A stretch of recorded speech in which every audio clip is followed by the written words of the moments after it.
What's going on, ladies and gentlemen? I would like to welcome you all to another edition of Wayne's Perspective, where we operate in discipline, decency, integrity, and respect. And I'm coming through with another video just for you. Before I get started, I hope everyone is doing okay out there, taking every day one day at a time. As for me, y'all know how I do. I'm also taking every day one day at a time and living life the best way I know how as well. Before I get started with today's video, I just want to give you guys a brief update. I know it's been quite some time since I've done a recent video. Just know that, like I said, everything is going well. I'm just focusing on work, focusing on returning to school soon.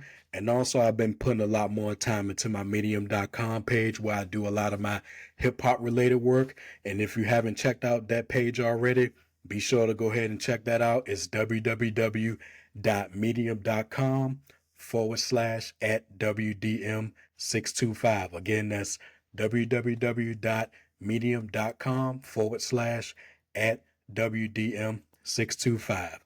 This will be the first in a series where I'll be talking about not just John Cena's career, but the matches that represent his best work, in my opinion. And speaking of Cena, I first saw him, like most of you, when he made his WWE debut on SmackDown on June 27th, 2002, 2 days after my 18th birthday, against Kurt Angle. And since then, I've followed this man's career. I've always been a fan. And as I record this, he is the current WWE champion on his 17th reign as a heel. And before I continue, I just want to give my brief thoughts on the heel turn. I think it came about 10, 15 years too late. Based on what I've been seeing and based on what I've been hearing, it is not compelling at all. And it's just another indication that this is the least creative era in WWE's history. And keep in mind that this is his last year with the company, and why they would turn him heel, I don't know. And for anybody that's comparing this heel turn to Hulk Hogan's heel turn from the 1996 Bash at the Beach pay-per-view, I highly disagree with you, because in 2026, it'll mark 30 years since that Hogan heel turn, and we still talking about it today. And I ask you, is any of us going to be talking about this Cena heel turn 9 months from now or even a year from now? I would say chances are we probably will, but not in the best of terms. I just wanted to give my brief thoughts on that, so we'll continue on. A lot has been said about Cena over the years, especially when his main event push started back in 2005, but make no mistake about it, you don't have a body of work like his if you can't wrestle. And lastly, Cena is not on my top 5 favorite wrestlers of all time list. That honor goes to Shawn Michaels, Stone Cold Steve Austin, Bret Hart, the late Macho Man Randy Savage, and Ric Flair. I don't think he's the greatest of all time, but I respect others who feel this way. He definitely has secured his place in wrestling history, and this series of videos, if I can get through them all, will reflect my appreciation of him and his work. I'll also be using matches from my personal collection, comprised of those that took place on pay-per-view, Raw, and SmackDown. In addition, I'll be talking about the build up to each match, and as a longtime wrestling fan, I love video packages, no question about that. At the end of each match, I'll give my overall thoughts, and lastly, my play-by-play will be given courtesy of Scott Keith from the Blog of Doom, someone whose wrestling reviews and opinions I've been following and supporting since 2001, and he's already given me the green light to use his work, and I'll include the link to this review and future reviews in the description box, and I still appreciate him for granting me that request. And with all this being said, it is now time for part 1 of the John Cena journey. This first part will begin with the Vengeance 2003 pay-per-view, which took place on July 27th, 3, emanating from the Pepsi Center in Denver, Colorado. The build up to this match, I do remember it because I was watching at the time. What happened was, on the June 26th episode of SmackDown, John Cena has celebrated a year in the WWE at this point, and he had wrestled Orlando Jordan, and he beat him in that match. But after the match, he continued the attack, and Undertaker, he ran down to make the save. Then the next week, the July 3rd episode of SmackDown, Undertaker cost Cena his match against Billy Gunn in the WWE United States Championship Tournament, and this is when they was bringing the belt back after the purchase of WCW, and they was going to crown the first ever WWE United States Champion, in which that match was won by the late Eddie Guerrero on this same Vengeance 2003 pay-per-view.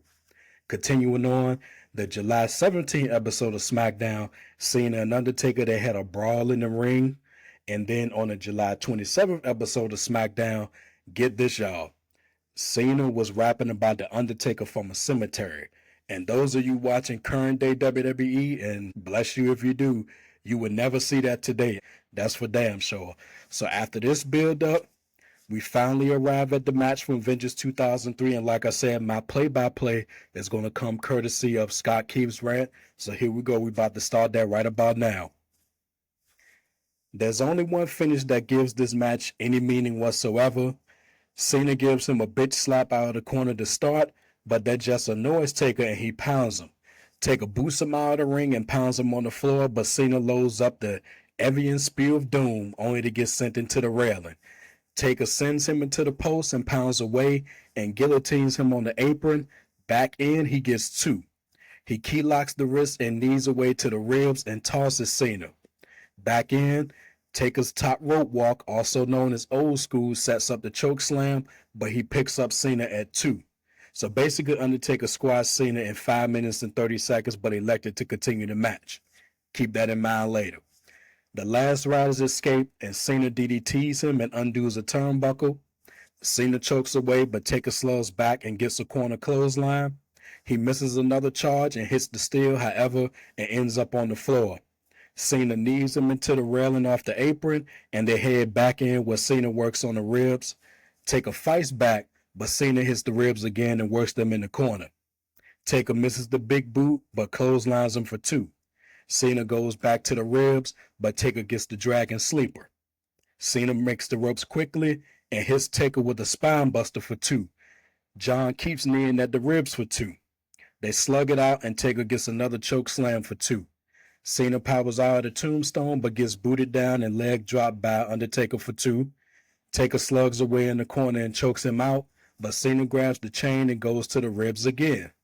The FU gets 2. So he hit a guy with broken ribs with a chain and gave him his finisher, but he still kicks out? Yeah, that is interesting that that's happening. Cena brings him into the corner and pounds away, but of course, Taker brings him out with the last ride and gets the clean pin after overcoming all the odds at 16 minutes and 1 second. I'm sure lots of people would say that this sets up a rematch where Cena goes over, but a babyface going over clean ends a feud. It doesn't continue it. There was absolutely no reason for Taker to win this match. If you're going to use the rematch argument, then why not put Cena over twice and really make sure he gets over as a big star? Scott Keith gave this match 3.5 stars, and overall I give the match the same rating as well.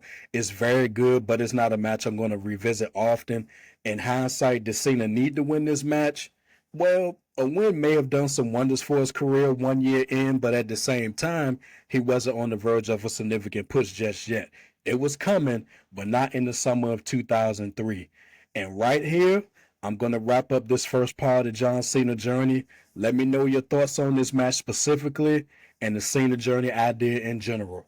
And on that note, y'all, if you like what you heard and you're ready to become part of Team Discipline, go ahead and hit that like button and drop some comments if you're feeling the content. And last but not least, hit that subscribe button along with the bell so you're notified when I drop new videos. And until next time, my people, take care of yourselves. And until part 2, word life. I'm out, y'all.